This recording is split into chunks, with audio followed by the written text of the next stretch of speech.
अच्छे मुख्यालय हमारा कांग्रेस का, वहाँ जाके हमारे मीडिया करवा रही है। बहुत गलत बातें कोई करता है किसी का।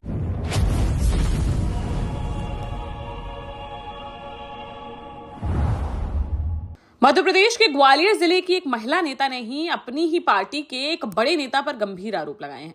जहां जनसुनवाई में पहुंचकर एसएसपी से की शिकायत में पीड़ित महिला ने खुद को कांग्रेसी नेता बताते हुए कहा कि कांग्रेस के प्रदेश महासचिव उसे लगातार प्रताड़ित कर रहे हैं।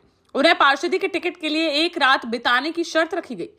जब महिला ने इस शर्त से इनकार कर दिया तो उससे टिकट के बदले 10 लाख रुपए की डिमांड की गई। महिला ने पार्टी के लेटर पैड पर अपनी बात लिखकर कार्यवाही की मांग की है। साथ ही उसने चेतावनी दी कि एक सप्ताह में आरोपी नेता पर अगर कार्यवाही नहीं की गई तो वह एसपी कार्यालय में बड़ा कदम उठाने के लिए बाध्य होंगी। 2 बार चुनाव लड़ चुका है, वो निरंतर मेरा मेंटली हैरेसमेंट कर रहा है। मेरे खिलाफ निरंतर अपने जो उसके टुचपुचिया गुंडे हैं उनसे मेरे खिलाफ पोस्ट डलवाता रहता है। कल तो उसने अति ही कर दी।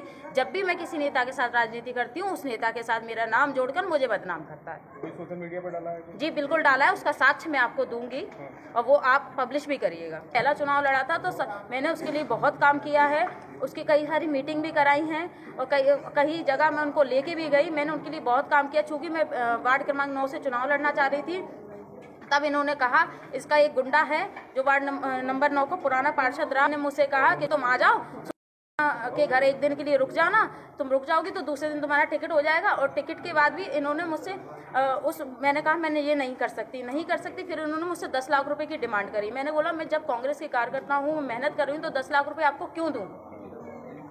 क्यों कर रहा है? कुछ पता नहीं चल पाई। ये मुझसे तभी से चढ़ा हुआ है कि इसने जब मुझे एक दिन के लिए बुलाया था इसके घर और मैं नहीं गई हूँ।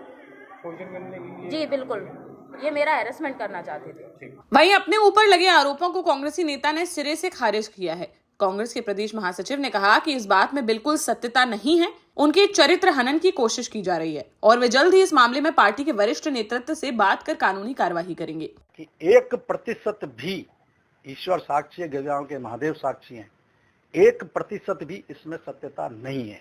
जन जानता है कि मेरा पूरा जीवन, राजनीतिक जीवन, सामाजिक जीवन सत्यता के आधार पर आधारित रहा है।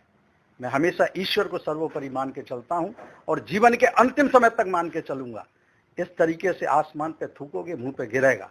1% भी इसमें सत्यता नहीं है, निराधार है और असत्य है। टिकट को लेकर भी उन्होंने आरोप लगाया कि टिकट के लिए अब टिकट पार्टी ने नहीं दिया तो उसके लिए मैं क्या कर सकता हूँ? अब टिकट नहीं मिला और इस तरीके से आरोप किसी पे लगाना अनुचित है। ईश्वर साक्षी है कि सत्यता क्या है और ग्वालियर का जन भी जानता है। आगे क्या शिकायत करेंगे? मैंने बिल्कुल हाई वरिष्ठ नेतृत्व को अवगत कराऊंगा। इधर इस मामले में पुलिस गंभीरता से जांच पड़ताल में जुट गई है। एडिशनल एसपी कृष्णा चंदानी की माने तो पीड़िता के शिकायती पत्र के आधार पर मामले की जांच के बाद सख्त कार्यवाही अमल में लाई जाएगी। जी, एक महिला ने अभी जन सुनवाई में आवेदन दिया था कि उनके द्वारा कुछ पोस्ट किए गए सोशल मीडिया पे जिनसे उनकी भावनाओं को आहत पहुंची है।